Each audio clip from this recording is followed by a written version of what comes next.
Hoy ponemos el foco en una historia de impacto y compromiso real. En este episodio nos acompañan Carlota y Armand, impulsores de Cadiras por Tororo, una iniciativa que lleva soluciones de movilidad de bajo coste a niños y niñas de Uganda.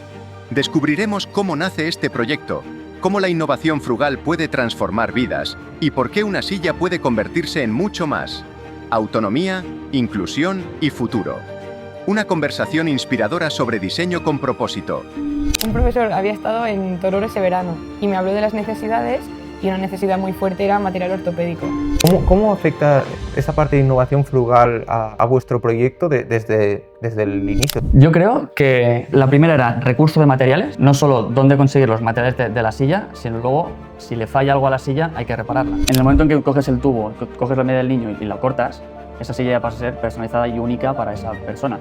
Pero yo creo que la propuesta de valor está en que el diseño es replicable y que se puede llevar a cualquier sitio y con los pocos recursos que requiere la silla se puede replicar para diferentes usuarios. Hola, bienvenidos al podcast de Estímulo. En esta ocasión vamos a tener un capítulo un poco especial.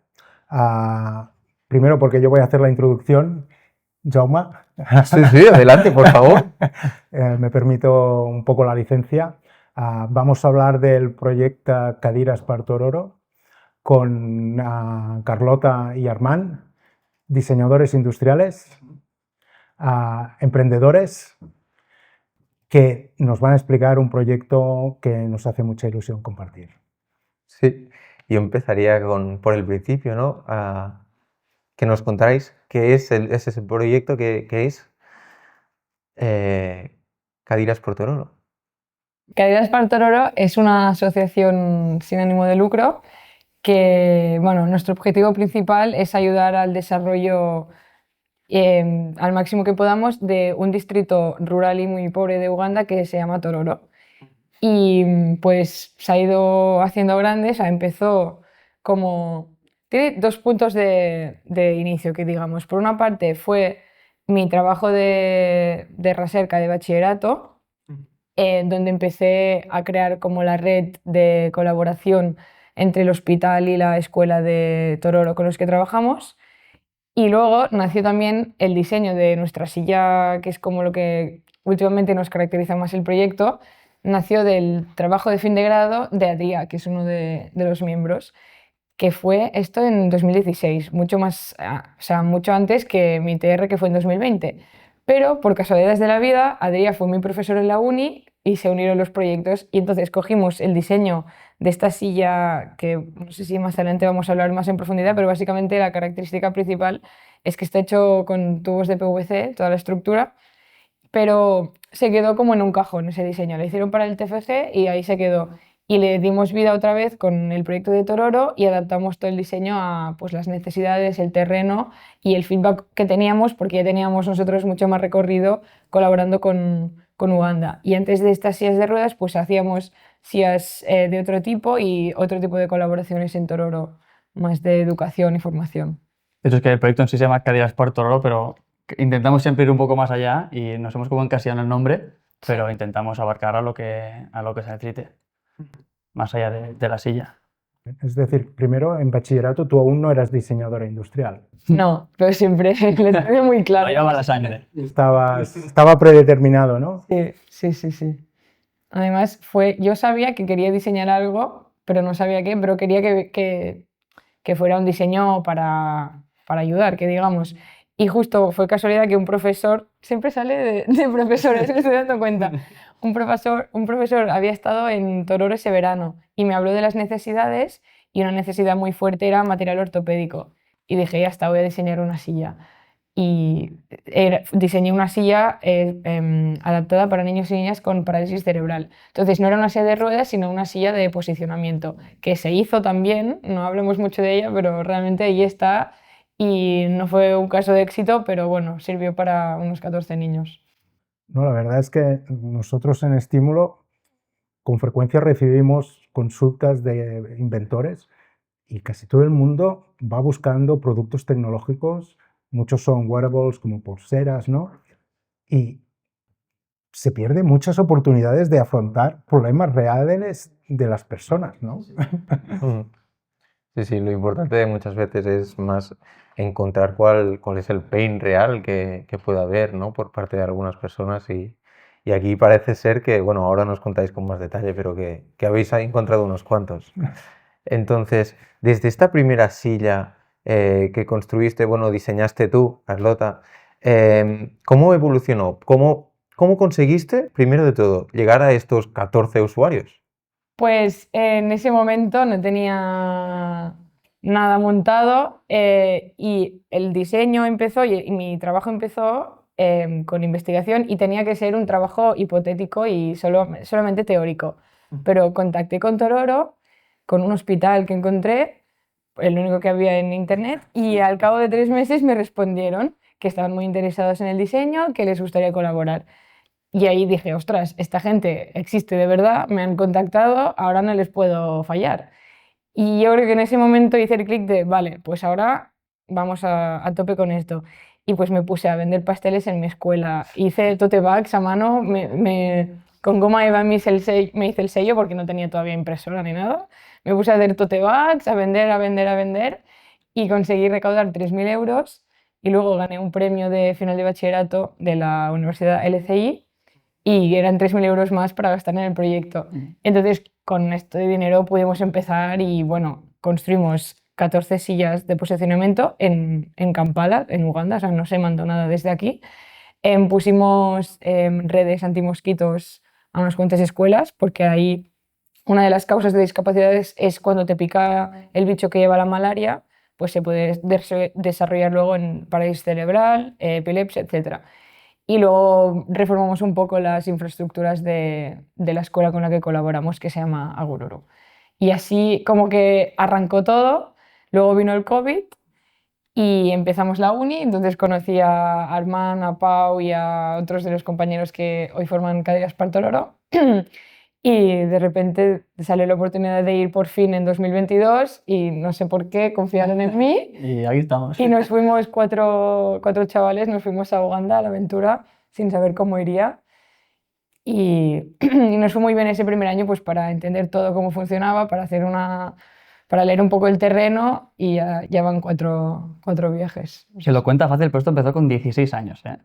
16. Que ahora se dice muy rápido, pero con una chica de 16 años empieza ya con un proyecto así, anda que no. Seguro que os vamos a pedir imágenes, vídeos para poder compartir, pero cuando estáis a punto de subir al avión, ese 2022, ¿qué tenéis en la cabeza en ese momento? Si se puede expresar, porque supongo que es complicado, ¿eh? Eso de dónde nos hemos metido, vamos a dar la talla, estamos preparados, no sé. Íbamos, no con cero expectativas, pero íbamos a la aventura. O sea, yo creo que yo al menos lo viví de no sé dónde me estoy metiendo. O sea, primera vez en África, primera vez en un país tan heavy como para mí era ir a Uganda. Y creo que recuerdo aterrizar, porque además hicimos escala en no sé qué país, y recuerdo aterrizar y decir, hostia, estamos aquí y es de verdad. Es como que todos los meses de antes, bueno, tú vas preparando el proyecto y que si esto, que si necesitas tal historia, tal material, tal. Pero cuando llegas allí, dices, estoy aquí y esto va de verdad. Y no sé, yo creo que el primer año fue el más impactante para todos. Sí que quizá el primer año es el que más te impacta y los siguientes creo que son los que más aportan allí, porque ya vuelves con la experiencia del primer viaje. Pero el primer viaje fue yo creo que al menos el más especial Sí. para todos. ¿Qué fuisteis a buscar en este primer viaje y qué fue lo que hicisteis ahí exactamente? De hecho, las sillas empezaron de madera el primer año. O sea, ha habido como una evolución de la silla. Siempre he ido de sillas de momento. Sí. Se nota que a Carlota le gustan las sillas. Sí, un poco. Pero creo que el primer año hicimos sillas para escritorios, para las clases, con estructuras de madera. Y hicimos también sillas para los baños. Hicimos también una estructura muy sencilla, que además me acuerdo que hicimos unos planos con el SolidWorks muy sencillos tal, y cuando llegamos allí vimos que eran niños quienes tienen que fabricar todo esto. O sea, fue como el primer shock de hostia, he preparado un diseño que tiene que fabricar un niño y yo tengo que enseñar al niño a cómo hacerlo. Y cuenta cómo eran los niños. Y eran niños que, claro, es la otra, lo más importante, niños sordomudos que evidentemente pues, ni saben comunicarse verbalmente ni te pueden escuchar, pero que tienen una capacidad de con 4 signos entenderte, de con que les hagas un gesto, con que les enseñes una cosa, lo retienen muy bien. Pero claro, luego el planteamiento del segundo año ya fue diferente, ya fue, vale, igual tengo que buscar algo muy visual, un plano con dibujos y un concepto muy diferente al del primer año. Y creo que el primer año, que es lo que me preguntabas, creo que fue el año que vimos que quizá el enfoque no era tanto hacer las sillas que estábamos haciendo, y fue justo cuando luego se juntó Adrián en el proyecto, que es cuando ya le dimos el vuelco a quizá la silla más funcional que ahora mismo hacemos allí. Ujú. Aquí yo creo que abrimos un tema de Xavi que creo que te gusta bastante también, así que abórdalo, pero que es el tema de la innovación frugal. O sea, ah, aquí me gustaría que hablarais más vosotros, pero cuando entréis en un país donde todo es diferente a lo que os habíais imaginado en un inicio, ¿quién lo va a fabricar? Niños, ¿con qué recursos económicos? Cero. Pero el impacto que pueden generar es muy elevado, es muy alto. La manera de pensar a la hora de diseñar es muy diferente. O sea, tú tienes unos factores limitantes que podrían parecer ridículos en otras situaciones, pero que son claves en ese caso. ¿Cómo lo abordáis? O sea, ¿cómo afecta esa parte de innovación frugal a vuestro proyecto desde el inicio, desde el primer viaje en el que visteis cuáles eran esos factores limitantes tan claros? Yo creo que aquí la primera era recurso de materiales, no solo dónde conseguir los materiales de la silla, sino luego si le falla algo a la silla hay que repararla. Y dónde conseguir luego también estos materiales. O sea, tú aquí planteas un diseño y aquí tenemos 1000 tecnologías, lo hemos visto antes, de impresión 3D, de lo que sea, pero cuando te planteas que tienes que construirlo allí, al final el menos es más es clave. O sea, hay que conseguir materia prima súper accesible, que por eso en este caso fue de tubo de PVC, o sea, nos vino súper bien porque al final es tubo de desagüe con codos, con T's, que es algo muy sencillo, entre comillas, de conseguir, y ruedas de carretilla. O sea, al final juntamos 4 elementos o 4 piezas que hacían que la silla funcionase. Entonces creo que es clave el conseguir recursos o materia prima que sea súper accesible y fácil de encontrar allí. Y luego la manera de fabricar. O sea, no puedes conseguir un material que sea muy fácil, pero que para tratarlo sea, vamos, hace falta una maquinaria industrial porque era inviable hacerlo allí, ¿no? Además, las sillas las construimos por ahora en un colegio, que lo hacen niños con el material que sí que les llamamos radiales y historias, pero tenían sierras, tenían destornilladores, o sea, eran cosas muy sencillas. Entonces, claro, el material por un lado y las herramientas, pues cortar una sierra, con la sierra poder cortar los tubos, hacer agujeros, pues tenían un taladro, incluso el primer año vimos que tenían taladros de estos manuales para hacer agujeros. O sea, había que separarse un poco de, vale, yo tengo una realidad en Barcelona, pero luego cuando viajo allí, hostia, tengo que pensar en cómo viven ellos, qué tienen ellos y si yo no estoy allí, que es la idea del proyecto, que tengo una continuidad, cuando yo no estoy allí, ¿cómo van a poder ellos seguir adelante? O sea, el reto es transmitir el conocimiento y luego que ellos sean independientes en todo, en material y en procesos de fabricación. Y también creo que o sea, al menos en el caso de Uganda, no conozco muchos países en ese contexto, pero la frugalidad forma parte de su día a día y la tienen mucho más interiorizada que nosotros. Y a veces tenían ideas o recursos o eran resolutivos de manera frugal que decías, ostras, es verdad, no había caído, porque tienen como ese punto de, pues con lo que tenga voy a apañarme como sea y sacar el mejor resultado posible. Pues sí. Y también lo facilitó bastante, que ya tenían esa manera de hacer. Bueno, aquí lo que me parece interesante es que ellos están realizando innovación frugal sin saber qué era innovación frugal, porque esto es un concepto que, bueno, ahora va apareciendo, ¿no? Pero vosotros ya estabais solucionando problemas, ¿no? Que es el ADN de un diseñador, ¿no? Que es dónde está el reto, qué herramientas tengo y doy una solución, que en este caso es la mejor solución en este contexto. A mí lo que me parece interesante y que a veces los diseñadores hablamos mucho, que es diseñar para el usuario, pero realmente en esta cadena de valor que estamos todos, muy pocas veces tienes la oportunidad de hacer lo que vosotros hacéis, que es realmente tener el usuario, ir a tomar medidas, a ajustarle el diseño y después poder producirlo, ¿no? A mí me parece como una pequeña vuelta atrás de lo que tendríamos que hacer también aquí, ¿no? El hecho de poder acercarnos a los usuarios finales, pero de manera real, ¿no?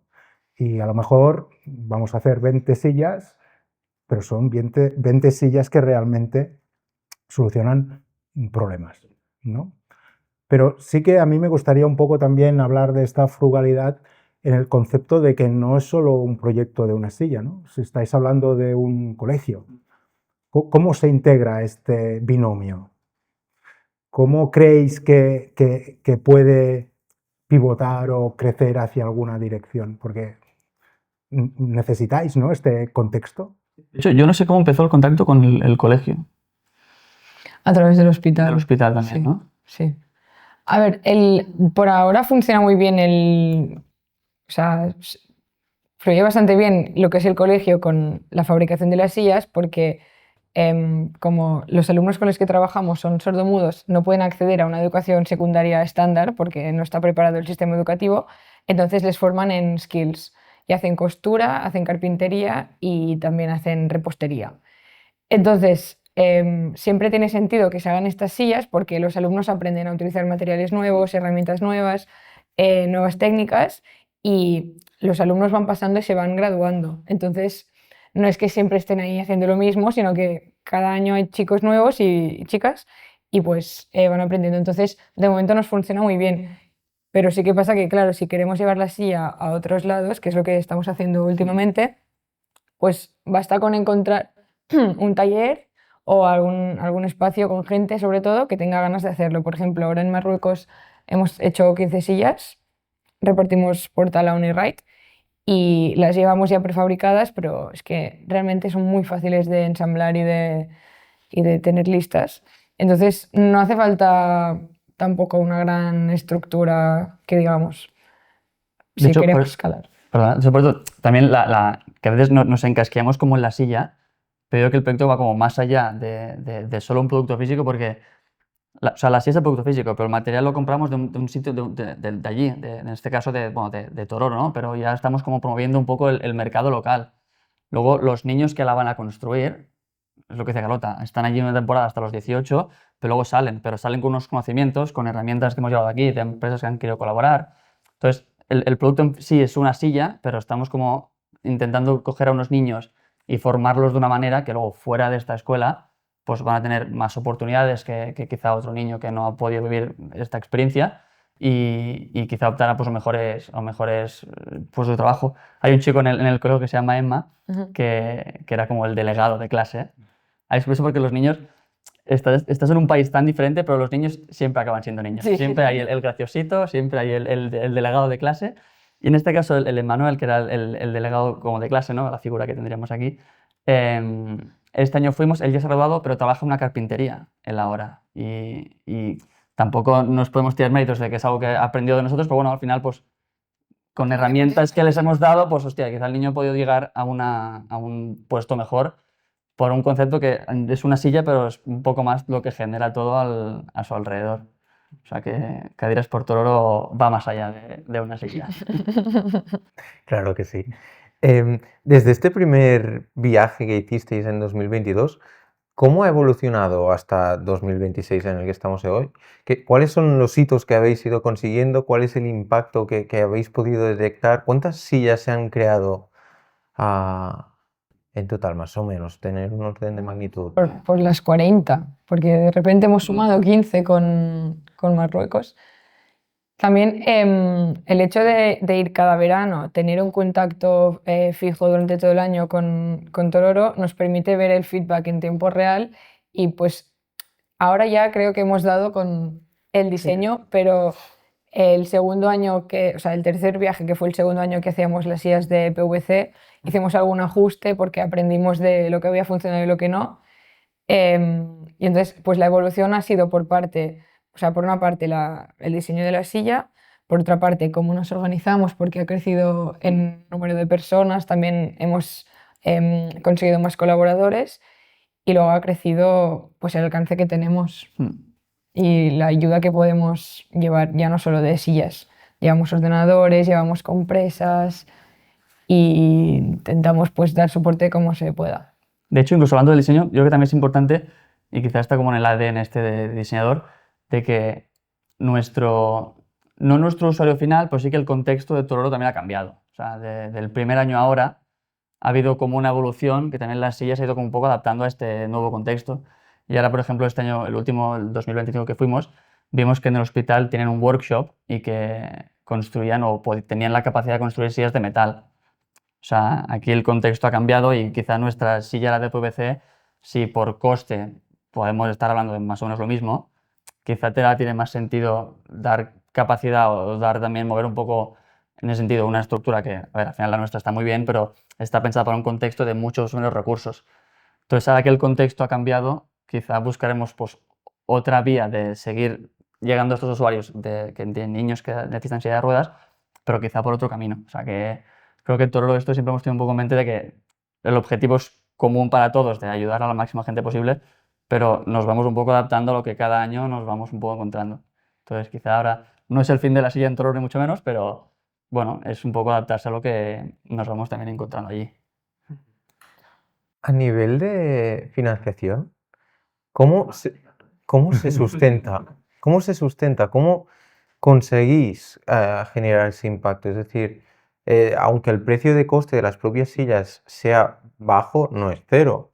Y después hay muchos otros costes que no tienen por qué ir directamente ligados a la construcción de esas sillas, que también puede tener el proyecto. Si hay gente trabajando ahí, ya sea full time o tiempo parcial, ¿cómo lo habéis hecho hasta el momento?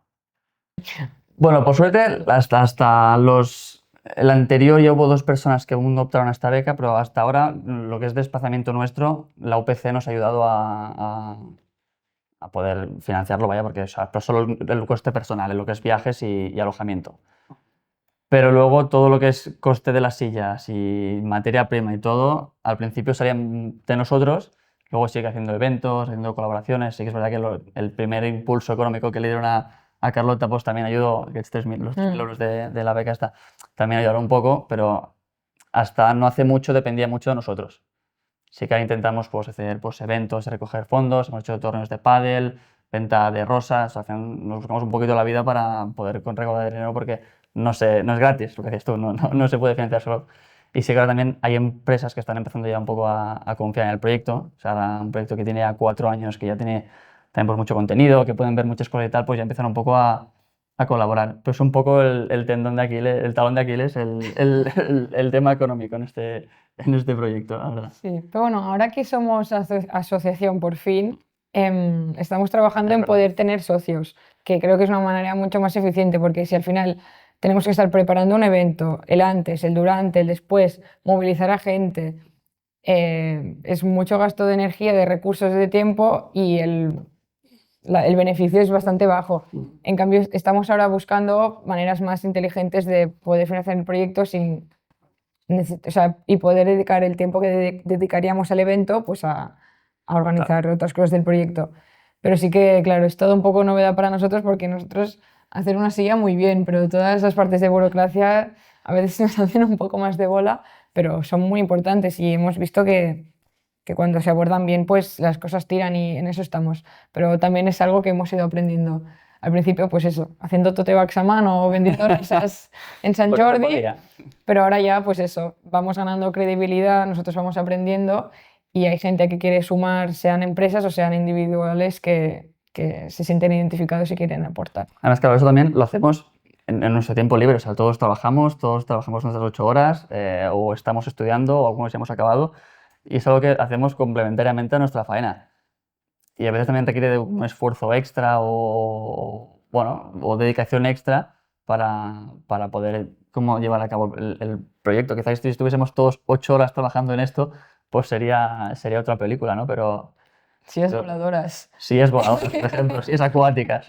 Pero bueno, yo creo que de momento no vamos mal, ¿no? Con lo que podemos haciendo y bueno, económicamente pues sí, vamos poco a poco encontrando otras vías de financiación, pues bueno. Ahí estaremos. Para ser miembro de la asociación, ¿qué tendríamos que hacer? Pues nada, es muy simple. Estuve preparando O sea, es rellenar un formulario con la información, mandarlo al correo de Cadenas Partororo y se gestiona. Lo que pasa es que Estamos trabajando en ello aún. Sí, ahora estamos liados con el banco porque no podemos firmar, bueno, burocracia, pero En breves ya, en breves ya os aviso. ya la gente podrá hablar con nosotros. Dejamos el link y si alguien quiere entrar, pues bienvenido será. En ese podcast hoy va a ser un poco diferente, pero nos gusta mucho hablar, además, ya que sois diseñadores, pues de cómo es el proceso de creación de este nuevo producto, ¿no? En vuestro caso, de las sillas de ruedas. Y me gustaría que fuéramos pasando por todas las etapas a nivel de eso, de producto, cómo ha ido evolucionando. Entonces, si vamos al principio de todo, a nivel de producto, ¿por qué una silla? ¿Por qué una silla de ruedas pensada para Uganda? ¿Cómo detectaste que había esa necesidad? Nos has contado un poco la historia del hospital, pero ¿cómo llegaste a tener llamémosle, briefing de producto que definiera un poco lo que querías construir? La problemática que vi principalmente, o que se me trasladó porque todavía no lo había visto personalmente, era la falta de recursos ortopédicos y la abundancia de, sobre todo, niños y niñas con discapacidades y problemas en la movilidad. Porque, pues, obviamente, pues, por falta de recursos, de acceso a sanidad, higiene y demás, pues nacen muchos niños o lo cogen en sus primeros años de vida, pues discapacidades de todo tipo, y una discapacidad que aquí pues se detectaría muy temprano y se podría pues hacer más llevadera, ahí evoluciona un montón y como quizás les visita el médico por primera vez que ya tienen 7 años, ya no hay mucha cosa que hacer. ¿Y qué pasa? Estamos hablando que son familias que quizás tienen 4 hijos y les sale el quinto con alguna diversidad funcional, pues no van a dejar de abastecer a la familia y gastar en las cosas que ellos consideran primordiales, pues no van a dejar de gastar ese dinero para gastárselo en un niño que no va a poder ayudar en casa, en el campo y que no llegará muy lejos, así lo ven ellos. Entonces, pues los tienen por el suelo directamente. Y claro, no solo les quitas toda su dignidad teniéndolos por el suelo, sino que también empeora su condición, porque no se sientan correctamente, no respiran correctamente, van cogiendo malformaciones.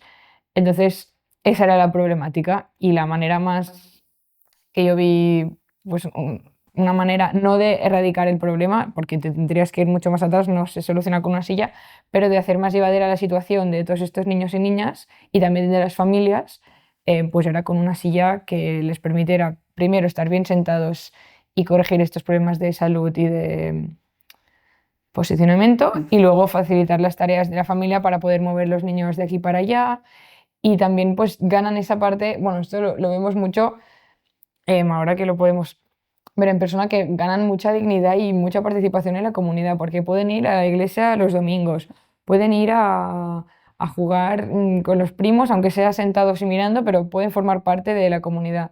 Entonces, sí, era eso. De hecho, os pasaremos fotos del antes y el después. O sea, tenemos imágenes de niños estirados en esterillas, niños ya mayorcitos, pero que son súper delgaditos, en posiciones súper raras, y luego los ves sentados en una silla, que evidentemente no es una silla ortopédica moderna, pero que el cambio es bestial. Sí, en cuestión de minutos ya el cuerpo se va adaptando y si eso se trabaja, sí, hemos visto mucha mejora.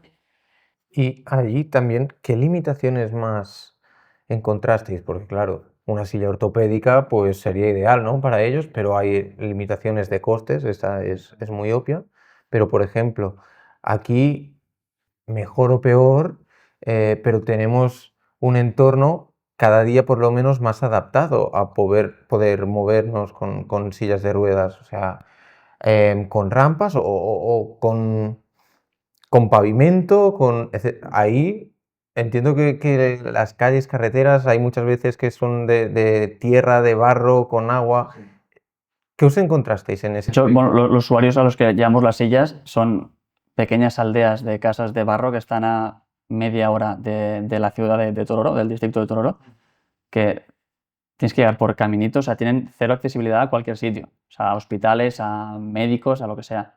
Entonces, les planteas un diseño que para ellos es la solución o me traen algo aquí o yo no puedo ir a ningún sitio a buscarlo. Tiene además el dato de que una silla de ruedas allí cuesta el sueldo de 2 meses y medio. O sea, allí cuestan, el sueldo es de media unos 100 euros al mes, pasado a euros, y hablamos de que una silla cuesta 250 euros. O sea, es un producto que allí no se pueden permitir. Encima están los pobres, por cuestiones de la vida, pues viven en aldeas súper perdidas del núcleo urbano y no tienen ningún acceso pues que digo, es que no solo una silla, sino tampoco asistencia médica. Que al final pues la familia está allí unida y entre la familia hacen todo, pero viven muy apartados de lo que es la vida urbana y asistencia médica para poder mejorar su nivel de vida. Sí, muchas familias no van ni al hospital porque les supone un gasto en gasolina, Claro. en tiempo y, bueno, transporte en general que prefieren no asumirlo. O sea, cosas que para nosotros es como, pues obvio, te pasa algo, vas al médico.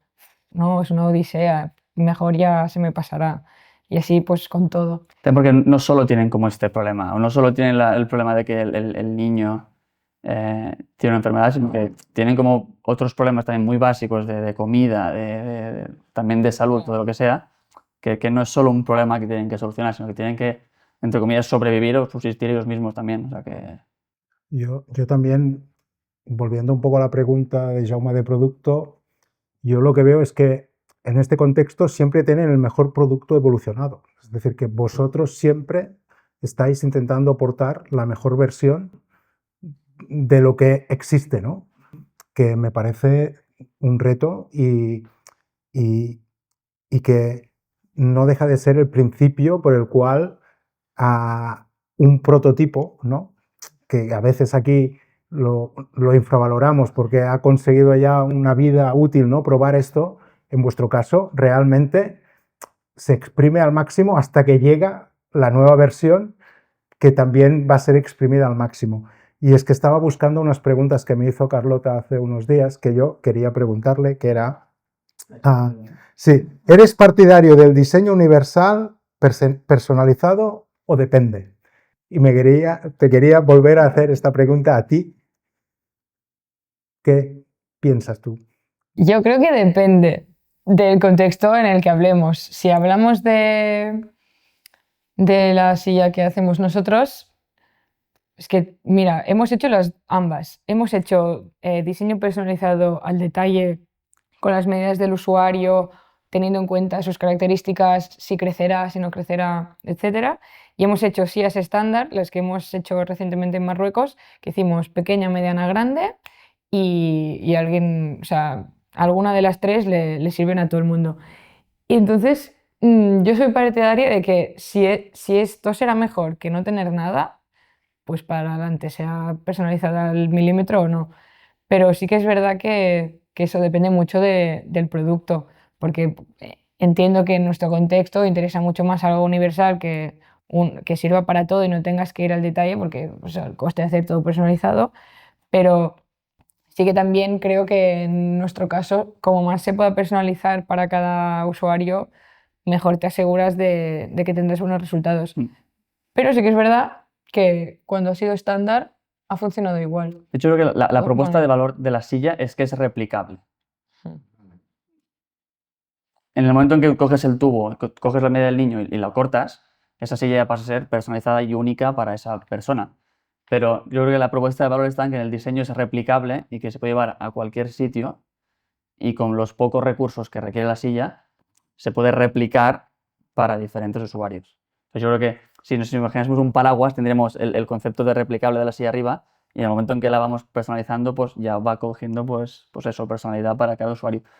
Pero yo creo que el hecho de que la silla sea o tenga esta capacidad de poderse copiar, yo creo que es lo que a nivel de producto, hablamos, es lo que le da yo creo que la propuesta de valor, más que el diseño en sí, porque el diseño en sí es muy básico, pero yo creo que la propuesta de valor está ahí. Os puede permitir escalar un poco, ¿no? También. No sé, tal vez la personalización tendría que realizarse ahí, que ellos pudieran ya customizar Claro. ese- De hecho, el siguiente paso que tenemos una guía también preparada Sí. con un tipo manual de IKEA paso a paso para que la gente pueda replicar esta silla. Y de hecho es mucho más fácil. Cuando vamos a Uganda, siempre medimos al usuario, luego construimos la estructura y a partir de la estructura empezamos a vestirla e ir tejiendo un poco en obra pues, todo lo que es las ruedas y tal. De hecho, ahora hemos tenido un problema, entre comillas, o un reto que ha sido cuando hemos viajado a Marruecos, no teníamos, no sabíamos quién iba a ser el usuario.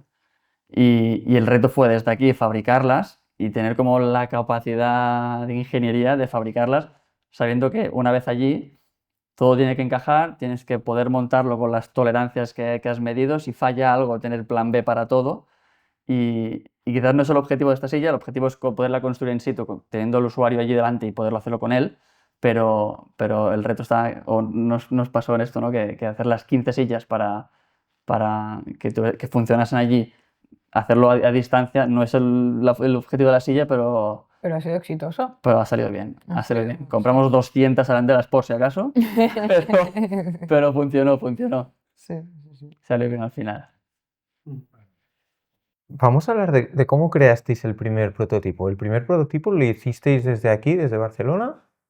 Sí, de hecho, bueno, la silla, lo que comentaba Carlota, Adrián nos cedió, de hecho, el diseño suyo es pues, público, o sea, la idea de su proyecto era que se pudiese replicar en otros sitios, y cogimos la estructura esta, compramos aquí el material, el tubo de 50 y los codos y tal, y hicimos aquí un prototipo, y a partir de la estructura suya la adaptamos a allí, porque la que hizo Adrián eran ruedas pequeñas bueno, de plástico, pero ruedas de suelo, y luego ruedas de silla de ruedas reales. Entonces tuvimos que adaptarlo, coger la estructura para tener en cuenta la estabilidad de la silla, el terreno, y hacer como una versión 2 de lo que Adrián, el concepto sí que era el de Adrián, el que nos dejó, pero hubo que hacer un prototipo, rediseñarla, primero la modelamos en 3D para ver un poco por dónde iban los tiros, y luego fue clave, evidentemente, hacer un prototipo de la silla. ¿Y cómo era ese prototipo? ¿Y era con tubos de PVC? ¿Era con ruedas de bicicleta? ¿O le poníais ruedas de una carretilla a la parte frontal? No sé cómo. Y de hecho, la estructura intentamos hacer lo mismo, o sea, Sí, las ruedas sí que no eran las mismas eso no. las que utilizamos luego ahí. De hecho, esas eran mejores para el terreno. mm. Pero sí era tal cual lo que posteriormente se construyó en Uganda es lo que hicimos aquí. Porque pasamos ya, no hicimos... Sí, tenemos una versión, Sí, porque es lo que decíamos, tenemos una versión para autopropulsada que le llamamos, pero de momento tenemos una pieza en mente que es la que hemos usado, que fabricarla aquí es muy fácil, o sea, al final es corte de láser y se curva. Pero cuando la queremos trasladar allí, ostras, también es verdad que el usuario no es el mismo, o sea, aquí podemos encontrar algún usuario que sí que le haga falta ser autopropulsada, pero la mayoría de niños allí tampoco le dan utilidad, entonces tampoco tiene mucho sentido. Pero, claro, hacer aquí un prototipo funcional con los materiales más fieles a lo que te vas a encontrar allí es clave, porque todo lo que puedas solucionar aquí, una vez estés allí, si hay que improvisar con algo, pues que tengas al menos mucha parte cubierta, mucho diseño solucionado para tener que improvisar con lo mínimo. Porque improvisar aquí es muy fácil, pero improvisar allí no tienes tanto margen. Si cada vez van evolucionando y tienen sus negocios, tienen sus talleres, ferretería y tal, pero todos los deberes que tengas hechos aquí es lo que te solucionas allí, la verdad. sí. Normalmente, después de hablar de la parte de diseño, de desarrollo de prototipos, viene lo que sería la industrialización y la producción, ¿no?, de los dispositivos. En ese caso, yo creo que lo que es más interesante es que nos contéis cómo se realiza en este colegio la fabricación de las sillas. ¿Cómo conseguís adaptar el diseño para que sean niños que con muy pocos recursos, en todos los sentidos, puedan construir ellos mismos las sillas? ¿Cómo conseguís que se construyan sillas durante esas semanas que estáis vosotros ahí, pero que después puedan repararlas o construir una nueva? ¿O cómo ha sido todo ese proceso o cómo está siendo? De hecho, aquí es clave que es un diseño, o sea, ya pensando en cómo se planteó, el que sea un diseño tan sencillo de poder fabricar, o sea, es clave para que tenga o sea, que ellos puedan seguir fabricándola sin que estemos nosotros. En cuanto a fabricación de la silla, esto igual entre los dos vamos sacando cosas, pero en cuanto a fabricación de la silla, a pesar de ser niños pequeños, Bueno, preadolescentes, Bueno, sí, adolescentes. Claro, que de 16, 17, a los 18 ya están en el cole. Infantil. No, exacto. Pero son niños que ya tienen cierta edad, pero al final es un diseño que es cortar un tubo, que ahora mismo allí tienen sierras, tienen radiales que también les llevamos. Y durante estos meses hay una formación de lo que es cómo fabricar la silla, o tanto con la guía, o evidentemente nosotros las construimos con ellos. Y durante las semanas que estamos allí, la idea es que con nuestra ayuda, pero solo supervisando, ver que son capaces de fabricarla. Pero en sí herramientas que necesitan para fabricarla es muy poca. Es más como entender cómo funciona el Lego y el proceso de montarla, que la complejidad de la silla como tal, que es un poco también la propuesta de valor que tiene la silla. Pero en cuanto a montaje e incluso habilidad, Es muy simple. y los niños, o sea, no ha habido Son ningún muy problema espabilados. nunca con ellos. Es curioso que, siendo niños tan pequeños, quizá aquí montas un taller o algo así, vienen, ni hablo de niños, pero tienen ya una edad, ¿eh? Pero aquí no tienen como esa inquietud o que les pique el querer aprender algo y tal. Allí, a la que van gente nueva y les aporta cosas nuevas, también tienen como el neguit de ingeniero de querer aprender, y están muy pegados a ti, y quieren aprender lo que haces tú y que quieren hacerlo ellos, están siempre atentos a cómo lo haces. O sea, eso también ayuda mucho a que luego, cuando tienen que hacerlo ellos de manera autónoma, estés con la tranquilidad de que han aprendido, que lo van a hacer bien, que les gusta y que la silla saldrá bien de sobras. Sí. ¿Cómo te comunicas con ellos, Carlota? Es una crack, ¿eh? A ver, bueno, volviendo un poco primero, o sea, lo que es muy importante que siempre les enseñamos es la seguridad, porque no queremos ningún herido ni ningún riesgo. Pero sí, lo que dice Armand, que es muy sencillo, y tenemos ya como por estaciones, hay la estación de... Bueno, tenemos una pizarra y decimos, vale, ahora vamos a hacer esta silla para este niño, y cada tubo tiene su letra. Entonces, de la A, tantos y tantos centímetros, de la B, bla, bla, bla. Y hay como la estación de cortado, la estación de ensamblado, la estación de la parte de carpintería, que son el respaldo y el asiento, y luego la parte de telas. O sea, ya tenemos como por estaciones. Y luego ¿qué más preguntas? ¿Cómo te La comunicación. Hay niños que sí que pueden hablar y escuchar, y los que no, pues son muy, muy observadores, y demostrándolo ya, normalmente a la primera ya lo entienden. Y luego sí que, pues, después de tantos años yendo, alguna palabrilla en lenguaje de signos, pues ya la cogemos. Entonces, eso también ayuda a que puedas generar un poco más de vínculo con los niños, porque ven que haces el esfuerzo de aprender lengua de signos, de hablar con ellos, de interesarte, y pues sí que a veces hasta alguna bronca ha caído así. Está yendo de humilde, pero desde el primer año la tía ya se comunicaba bastante bien con signos. No vayas tú, mira, Carlota. Los básicos. Es importante, es importante. Sí. Por desconocimiento, ¿hay redes sociales, el hecho del Instagram, TikTok o algo? Por ejemplo, lo digo, compartirles información, como aquí todo el mundo está enganchado a una pantalla, ¿ahí funcionaría intentar crear algún vídeo para que ellos puedan interactuar de alguna manera a nivel de cómo montar, ensamblar? Porque Yo creo que sí, porque tienen móviles algunos. este último año, Sí. María, que es la profesora de la escuela con quien más trabajamos, estaba todo el día con TikTok. Sí, Ahora que lo dices, o sea que absorbida por TikTok estaba. sí, pero no había caído, que es verdad, que es una buena manera de hacerlo llegar. Sí. Claro. Y de hecho, algunos niños también tienen, porque a veces te hablaban de películas y Sí. y dices, ¿dónde lo has aprendido? Y tienen móviles sencillitos, que tampoco sé dónde los sacan, la verdad. Sí, es como que hay un móvil por un grupo de Sí. amigos. Un día lo tiene uno, un día lo tiene... Pero sí que, o sea... Y te enseñan redes vídeos y sociales, tal, vaya. pero sí, igual tendría sentido, sí, plantear un TikTok o Instagram o algo para que, bueno, podéis estar al día y sí. Sí, tutoriales.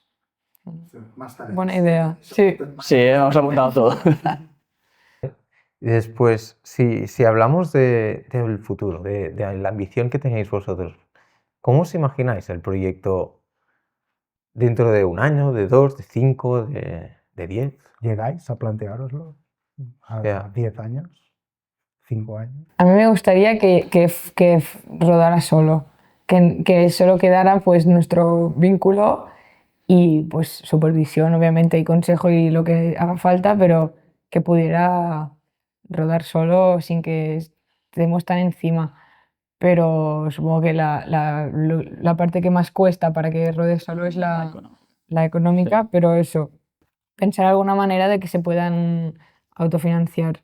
Pero sí, ese es lo que Lo ideal, nos ¿no? Lo que gustaría nos a gustaría, todos. sí. Y también pues que gente alrededor del mundo se pueda hacer la silla. Pues, o sea, poder se puede, pero darle un poco más de visibilidad, porque quizás hay gente en un lugar remoto que le iría muy bien, pero no sabe de la existencia, pues hacer que llegue con todas las vías posibles a los lados más remotos. Esto otro día en la mesa redonda que hicimos, una chica preguntó que cuál era La herencia. la herencia que queríamos tener con el proyecto tal. Y yo creo que nunca me lo he planteado. Sí que dijo alguien de que como empezamos siendo como estudiantes con este primer viaje, de que hubiese como un legado hacia estudiantes que pudiesen seguir con los viajes. Pero no sé, yo creo que nunca hemos planteado, al menos yo nunca he planteado en plan de esto tiene un fin o cómo va a seguir. Es como, bueno, como es algo tan vocacional, como que ya forma parte de nosotros y tampoco me imagino como un final de Tororo o de, bueno, es ir haciendo reto tras reto, ir improvisando. Y sí, claro, lo que decía Carlota, sí que estaría bien, perdón, sí que estaría bien que, que quizá hubiese más gente implicada, porque al final este diseño llega a otra parte del mundo, pero quizá para que funcione tiene que haber gente allí implicada que también promueva esto. Entonces, quizás lo ideal también sería tener a gente por todo el mundo, muy complicado, pero tener a gente del proyecto por todo el mundo y que se pueda ir escampando pues, de manera exponencial y no solo en una silla, sino que igual nos van llegando nuevos inputs de nuevos diseños, de nuevas problemáticas y escamparlo. O sea, yo creo que el futuro del proyecto no es solo hacer una silla, sino ir cubriendo cada necesidad que nos vayamos encontrando con, bueno, pues con nuevos usuarios que requieran otras cosas. De hecho, esto lo hace el Abdu. ¿Mm? Los portátiles que llevamos a Uganda cada año nos los proporciona el Abdu, que es una ONG que recoge ordenadores que no se utilizan aquí, los resetea, instala un programario con aplicaciones para aprender sin wifi, que eso gusta mucho a los niños de ahí, y va todo con voluntarios, que sé que tengo un viaje a República Dominicana, pues contacto con la Abdu, me dan 5 ordenadores y cuando yo estoy durante mi estancia de viaje, pues me encargo de buscar una escuela o un centro de lo que sea y lo reparto. Pues quizás... Ya es un poco lo que hacemos. Lo hemos hecho en Nepal, lo hemos hecho en Marruecos, o también se ha ido llevando un poco. ¿Alguien quiere una silla? Pues ahí está, Cadiras por O Tororo. sea, volviendo a lo de pensar en futuro, sí que es verdad que vamos mucho al día a día, pero también creo que es importante una buena planificación y retos ambiciosos para asegurarnos de que crece como se merece. Entonces, hay cositas que pensar. Sí. Sí, yo creo que algo muy interesante aquí a trabajar es, por una parte, cómo transmitir esa cultura que tenéis vosotros mismos, cómo se escala esa cultura. Es decir, y cuando hablo de la cultura, en ese caso, pues me refiero al pensar en, vale, hay situaciones complicadas en todo el mundo, que una de ellas puede ser la limitación de la movilidad de unas personas en concreto, o 40.000 otras situaciones que se dan, ¿no?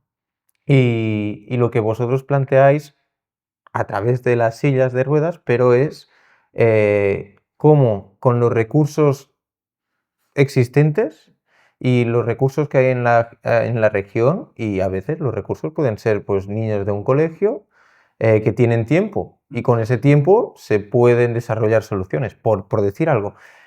Pues cómo transmitir esa cultura para que otras personas que se encuentren en otras situaciones tiendan a pensar del mismo modo que estáis haciendo vosotros y puedan encontrar soluciones lo más simples posible, de la forma más simple posible. Y otra cosa que creo que es imprescindible para que esto pueda escalar de algún modo y tener un mayor impacto es, de algún modo, intentar encontrar la sostenibilidad del proyecto a nivel económico. No estoy hablando de que sea un proyecto que deba ganar dinero, ni mucho menos, no es el objetivo, pero sí que para poder escalar necesitáis que se le dediquen los recursos necesarios. Y si se pueden encontrar modelos en los que me lo invento y seguramente no tiene ningún sentido, pero si los niños de esa escuela que terminan, pues pueden montar un taller pequeñito de montar sillas y que puedan vender esas sillas, igual ya es una forma de llegar a más gente con un coste muy bajo, pero que sea real. Y aquí habría o con donaciones, pero que sean recurrentes de algún modo u otro. No sé si esto lo habéis planteado vosotros internamente.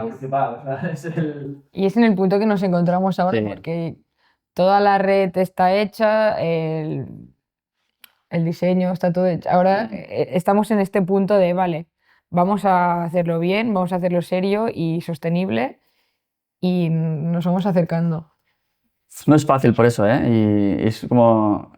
O sea, esta pregunta que os habéis hecho, o sea, es un planteamiento que llevamos mucho tiempo haciéndonos y es como que aún no tenemos la respuesta, pero evidentemente sería lo ideal. O sea, ya no... También evidentemente para evolucionar, pero hasta para subsistir en estos sitios el proyecto, estaría también genial que estos niños, por ejemplo, pues también ganas un dinerito pero al final con que se pueda sostener, con que estos niños aprendan, puedan luego tener otro futuro, siguen haciéndose sillas para que lleguen a otros niños, a otros usuarios. O sea, con que se pueda subsistir, ya estaría como resuelto un poco la problemática. Pero seguimos sin respuesta de momento. O sea, de momento es la problemática, entre comillas, que tenemos y que ojalá pronto le encontremos solución a esto. Sí, es el reto, ¿eh? También las empresas tenemos este reto el día a día de Sí, ¿no? cómo sostenerse y después de cómo perdurar, que creo que también es un valor muy interesante del proyecto el hecho de que tiene que trascender. Hay empresas o startups que lo que buscan el éxito es que te compren, ¿no? Aquí el éxito tiene que ser conseguir que el máximo número de niños tengan esa vida más confortable, ¿no? Y que al final puedan formar parte de esa comunidad. Si yo lo traslado a lo que es emprender en esta sociedad occidental nuestra, ¿no? Si nosotros nos comparamos con los recursos a veces de emprendedores americanos, ellos hacen proyectos por 50.000 euros y nosotros los hacemos por 5.000, ¿no? Es decir, que esta mentalidad de hacer lo máximo con lo que tengas, creo que es muy aplicable también a proyectos que se realicen en el territorio local. Sí. Y que estoy seguro que el training que estáis haciendo también tiene que repercutir para enriquecer la sociedad, nuestra sociedad. Y me gustaría pensar que el proyecto os está formando para realmente también poder tener un impacto aquí, ¿no? Es decir, que hay muchas veces hablamos de empresas con propósito, pero vosotros ya nacisteis con este propósito, no habéis construido un discurso en torno a ello. Y creo que, eso que comentaba al inicio, cualquier persona emprendedora que esté pensando en quiero sacar esta idea al mercado, os tendría que tener un poco en la mente de qué dejamos, ¿no? En este proceso, porque al final es el proceso, ¿no? Lo que también estáis contando, ¿no? Que sí. Cada día estáis iterando, estáis pensando y ahora ya estáis a la fase de cómo es hacer esto más sostenible. Continúo pensando que es un reto para todos, ¿eh? Sí, sí. Porque es complejo. Pero esa mentalidad de diseñadores creativos creo que os está llevando a lo mejor a sitios que aún no conocéis. Bueno, es parte del oficio, ¿no? Es ser así. Sí, sí. Bueno, es el ADN. Pues sí. Te dije que era un proyecto particular. Sí, sí, no. Sin duda, hoy ha sido un episodio muy diferente de lo que estamos acostumbrados, pero al mismo tiempo muy interesante y súper enriquecedor. Yo creo que nos inspira muchísimo a nosotros y espero que toda la gente que lo esté viendo también. Y antes de cerrar, no sé si os gustaría a vosotros también dar un mensaje a cualquier persona que pueda vernos, ya sea a nivel de inspiracional, a nivel de pedir colaboración de algún modo. No sé si podemos colaborar con el proyecto de alguna forma, pero aprovechar el espacio. Yo, a nivel inspiracional, es la típica, súper cliché, pero de verdad que si crees en algo, sé muy tozudo y si puedes rodearte de gente que contagie pues estas ganas, esta buena energía y que te sume, pues mira, se pueden crear cosas como esta. Sí. Y sobre todo también para la gente joven, pues eso, buscar o sea, esto al final es como, no es nuestro pasatiempos, pero dedicamos mucha parte de nuestro tiempo libre y lo disfrutamos, al menos eso espero. Sí. De hecho, también hablo con mucha gente que me da como miedo dar el paso o me han preguntado, hostia, pero claro, pero yo allí qué podría aportar o quizá yo no tengo los conocimientos para ir allí y enseñar algo. Y al final tenemos tanta suerte de haber nacido aquí y haber aprendido lo que hemos aprendido, que con que vayas allí, con poca cosa que quieras aportar o con lo mínimo que sepas, para ellos ya es mucho.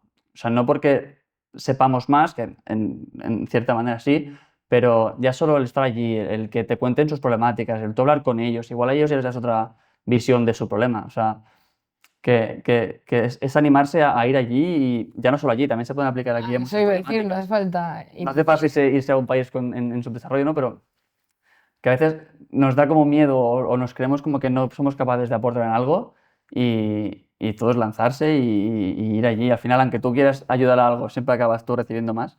Eso siempre pasa así, pero oye, es lanzarse y seguro que algo puedes aportar y oye, no tener miedo, no pensárselo y tirar para adelante. Sí, Y financiación, pues bueno, la cámara es tuya, Carlota.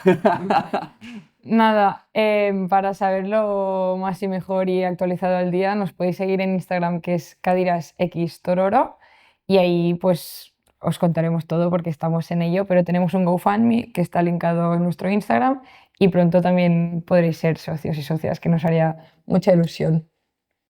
Genial. Pues muchísimas gracias por venir, por contarnos la historia y sobre todo muchísimas gracias por todo lo que estáis haciendo, que es una aventura muy interesante y que ayuda a mucha gente. Gracias a vosotros. Gracias.